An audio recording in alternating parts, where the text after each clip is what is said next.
James from All Hail Internal Combustion. So, got the Subaru out. That's fixed, ready to go. Got some room cleared out here.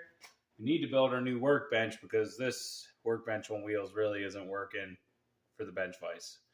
So, gonna pull the motor out of my bike. So that's what we're gonna do today because tired of this thing sitting here not doing nothing, and we've had some catastrophic issues in the top end of this bike. So I'm gonna pull the tank off, pull the seat off, and pull the mufflers off, the exhaust, and then pull the motor out. So stay tuned. Really not hard to get started on this thing. I'm gonna put it on the center stand because that makes everything a little bit easier. Okay. Now we'll go over here. I'll seat up.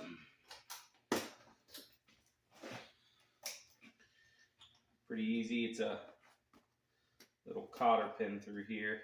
Sometimes that bracket gets spun. So anyway, let's see if we can get these fuel lines off.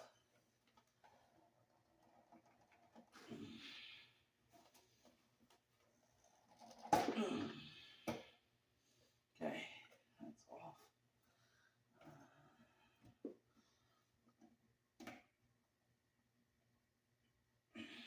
Get some needle nose pliers. Get right in there and get that hose clamp off. There you go. Okay.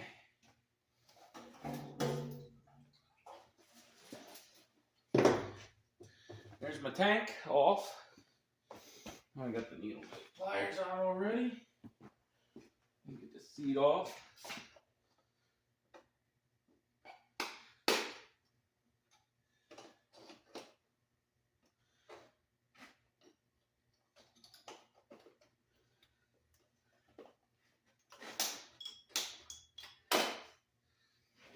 Probably need to do one of those.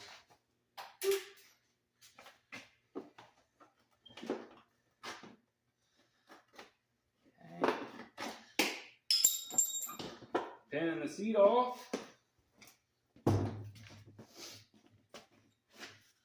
Okay, probably gonna pull our CD covers off the sides.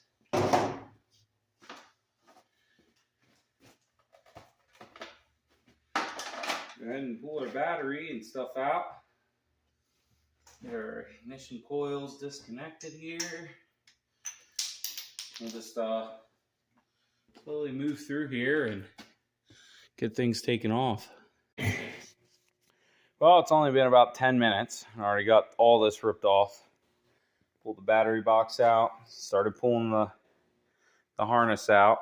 Now all these are like manufactured plugs, so I don't need help knowing which one is which. I can figure it out pretty easily. That's my wiring harness for the rear tail lights. I already know all the colors for that, and that's my harness into my resistor and all that good stuff. So just got to pull that out. Pipes came out pretty easy. Just pulled those two bolts out, and the rear foot pegs, pipes dropped right out, both sides. I'm going pretty easy. I'm going to pull this off, get my clutch cable out of the way, pull the ignition coils out, get the rest of the wiring out of the way, pull the carburetors off, and about ready to come out. So I'll let you guys time-lapse, watch me do the rest of it. How's that view up there? Hopefully you guys can still see over top of me here.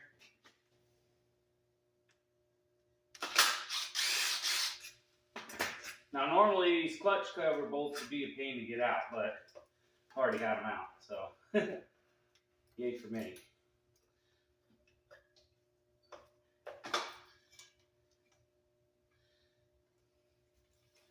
So that's threaded out of the way. Okay. There's a lot of dirt in there. That's okay. See how my nice. I replaced this. It looks like it's in good shape.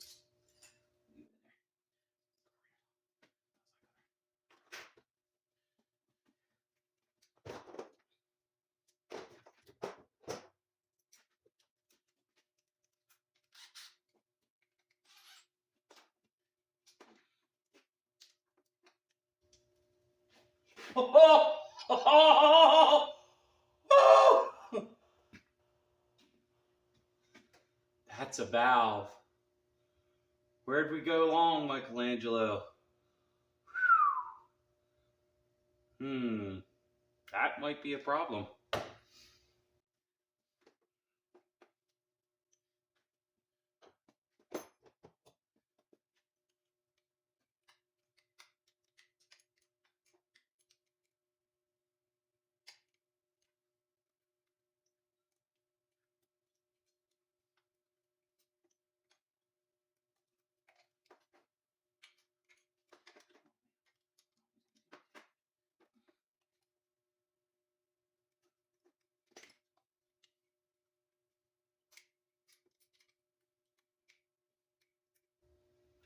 Oh my God, so much carnage.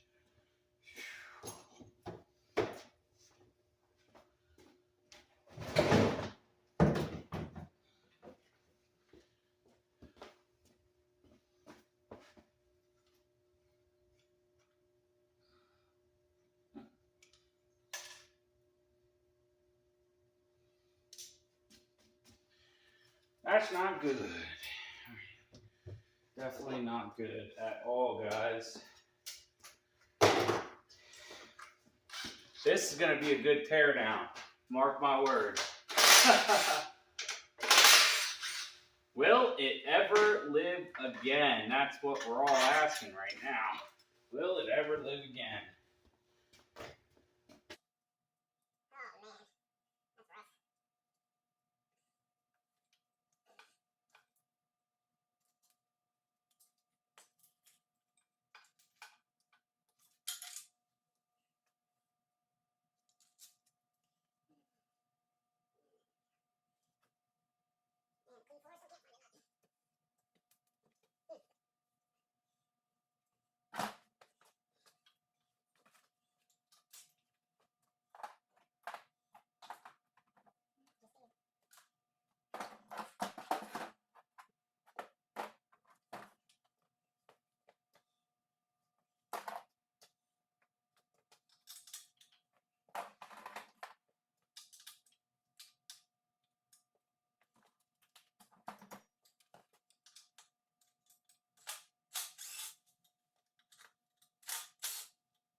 they got eaten alive.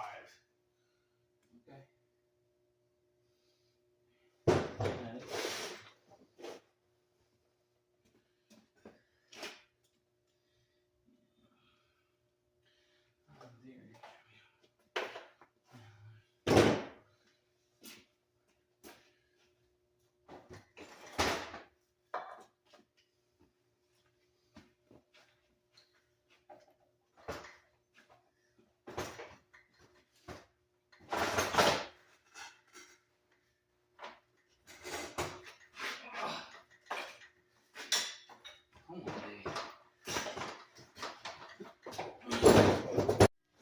So valve snapped off there because, as you can see, the retainers are firmly seated in the valve. I'm guessing this is the exhaust valve. Holy crap. And yeah, actually I think you can see some air on the other side. I don't think you're supposed to be able to. So let me get the head pulled off, see what we got.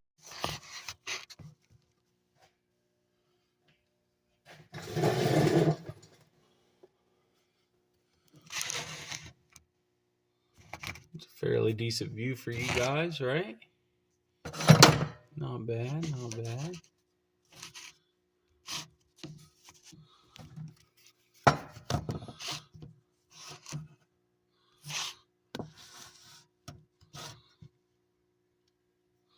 All right. I'll scoot this out a little bit.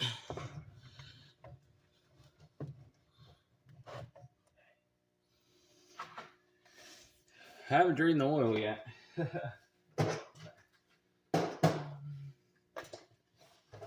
10. Tensioner out.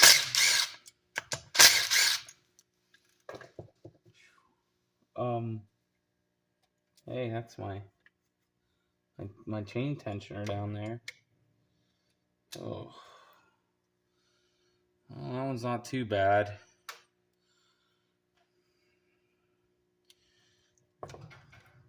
Anyway.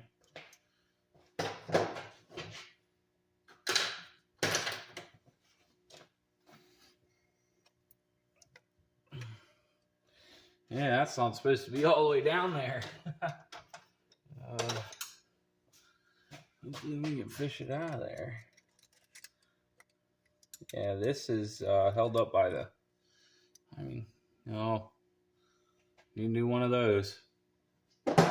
Shit. Alright.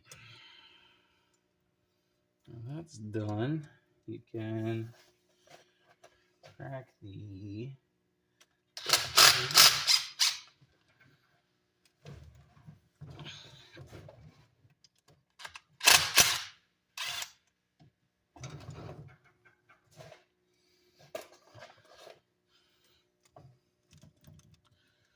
that's right.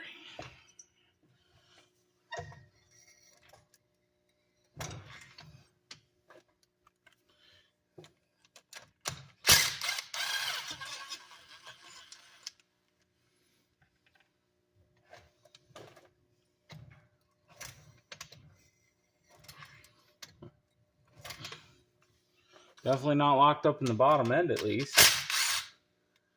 But I don't know really what that's worth when you think about it. So, got that off and lift the cam out. I'm sure the cam's probably trashed. Now, typically, you don't want to let that fall down in the motor, so we'll just follow safe practices there. Cam's got some heavy scoring on it, on all the lobes. And there's actually a pretty nasty ridge on that. Cam's trashed on that. Okay, we're gonna take these guys out of there.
Part of it.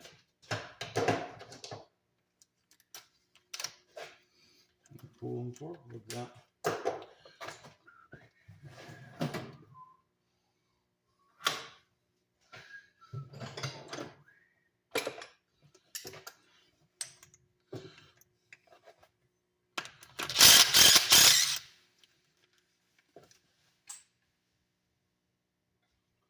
Nothing horrible about the spark plugs.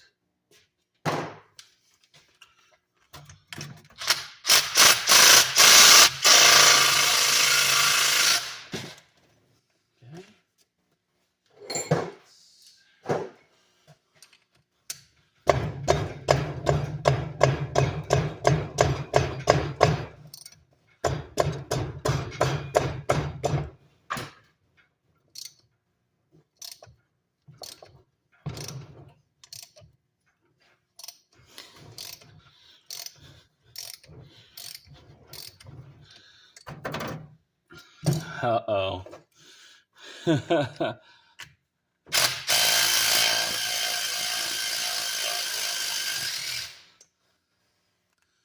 Oh, what happened to the spark plug? There's nothing left. Oh, no. Oh, God, that's horrible. Ooh, this is making me sick. Hey, I rode this home like this, so it did get me home. All right, let's get those last two out of there.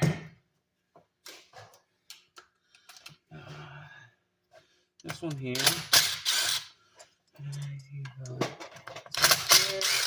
And that should be it. Now, good to go.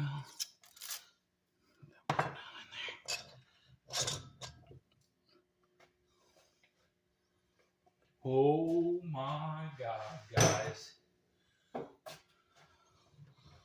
Look at that cylinder. I don't think I've ever seen one like that. Wow. What? Wow. There's my other valve. One valve, two valve. At least we found them, I guess.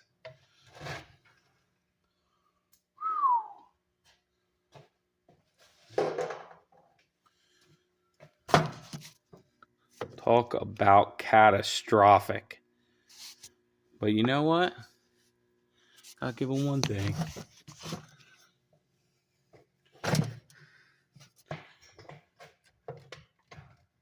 The baby's still turned over, though. All right, let's get this jug out of here. Oh, man. Okay. Kind of thought this might become an issue. I fucking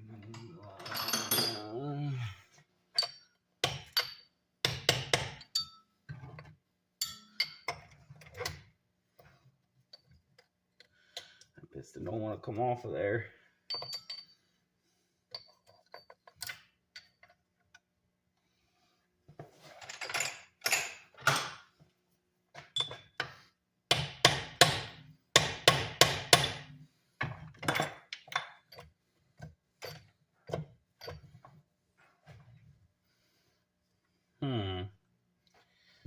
can't get that jug off there. I have to find something else to get it off. Maybe the chain's locking it up. I didn't think about that.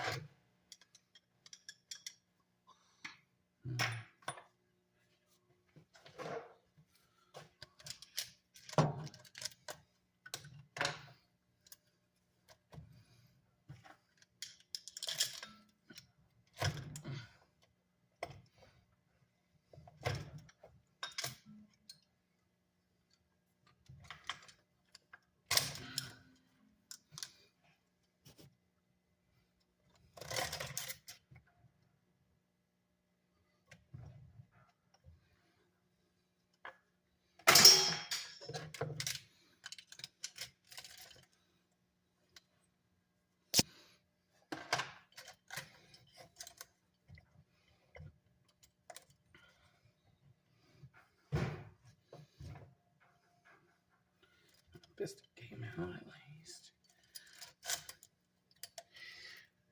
Yeah, I believe this piston is stuck. It does not want to come out.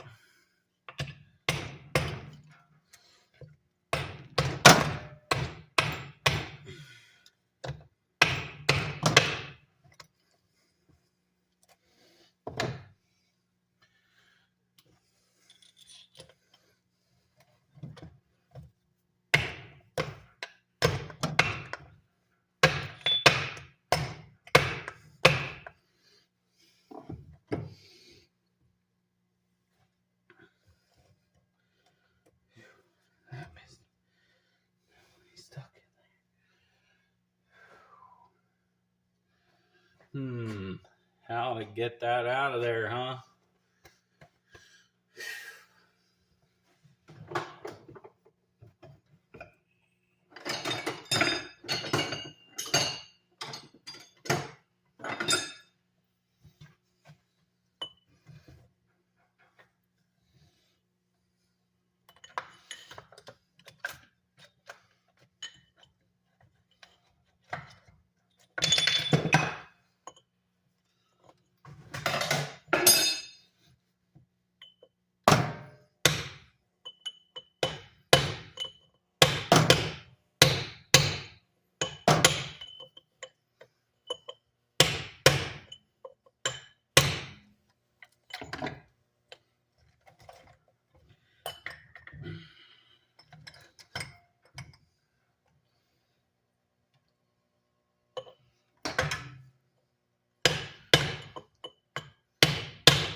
Going out, I don't think so. Oh, not damaging it, that's for sure.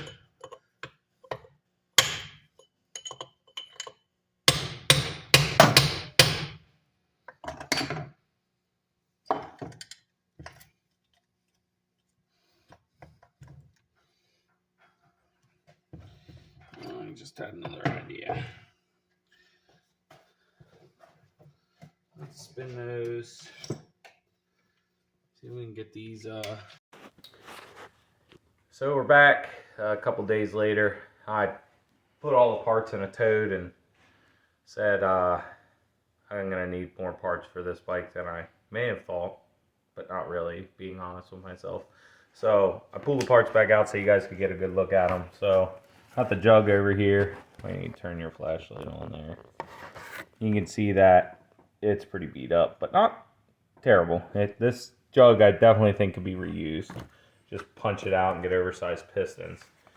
I'll move it over to the head. As you can see, this is a snapped off valve there. And the rest of the springs are in there still. The cam journals look alright. Alright, you know. But there's a lot of metallic flake down inside of the points. And there's those two pesky valves there. They were bouncing around inside of here after they snapped off here and snapped off and bent the valve over here. These guys were bouncing around in there all over the place. It's created motor, or the piston holes, they were bouncing around. This is pretty much trash, this head. That's going to become a piece of wall art. Yeah, maybe we'll just cut it in half and hang this off the wall or something. Moving over to the cam, the lobes are definitely pretty beat up, and there's a edge here on the side. You can tell that they were burning up. Pops is thinking maybe oil starvation on the top end. And then here, rocker arms actually have a concave in them from the cam. They were riding really heavy. See, this dip is all through here. So this cover's still good. I'll need new rocker arms, but this part's still fine. So they call this a valve cover. I guess actually I think they call this the head. It's weird how they have it labeled. To me, this is a valve cover because it covers the valves. We're not discussing parts, but yeah, that's what's going on, you know. So I'm probably gonna look for another motor, a running motor or a parts bike, yank a motor out of while I gather parts and rebuild this one. I'll probably just punch the jug out, get some oversized pistons and rings and new valves. I need a new head. So that's basically it. All the rest of the parts are good, and the bike's in good condition. There's no rust or rot. The frame's not rusty. You know, the paint's still good on it. So it might get a facelift, clean some stuff up, paint it. I don't know. We'll see how much the motor's going to end up costing me first before we get carried away. But that's it. A little short spit on the CB360. Make sure you tune in, guys. James from All Hail Internal Combustion. Make sure you like and subscribe. Catch you later.